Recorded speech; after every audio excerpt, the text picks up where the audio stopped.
ரேண்டமாக ஒரு நாள் என் ஹஸ்பண்ட் இந்த பைக்கோட இமேஜ் காமிச்சு இதை எனக்கு வாங்கித்தான்னு சொல்லி கேட்டாங்க. ரொம்ப நாள் ஆசை இந்த வண்டி.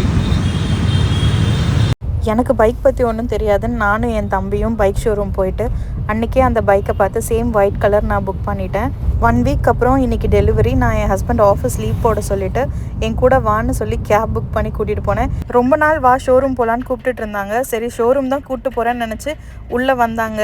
உள்ளே வந்ததுக்கப்புறம் பைக்கெல்லாம் பார்த்தாங்க. சைன் பண்ணி வாங்கி கொடுத்ததுக்கப்புறம் அவங்க நம்பவே இல்லை அவங்களுக்கு தான் வாங்கியிருக்கேன்னு. பில்லு ரொம்ப நேரமாக பார்த்துருந்துட்டு அப்புறம் தான் கன்ஃபார்ம் பண்ணாங்க, ஆமாம் வாங்கி தான் இருக்கோம் அப்படின்றது. க்ளூலெஸ்ஸாக இருந்துட்டு பைக் வாங்கி கொடுத்தது ஒரு எக்ஸைட்மெண்ட்டே இல்லாமல் என்ன நடக்குதுன்னே புரியாமல் பார்த்துட்டு இருந்தாங்க. பைக்கை வெளியில் எடுத்து நீங்கள் ஓட்டிகிட்டு போகலான்னு சொன்னதுக்கப்புறம் தான் அது நம்ம பைக்குன்ற ஃபீலே அவங்களுக்கு இருந்தது.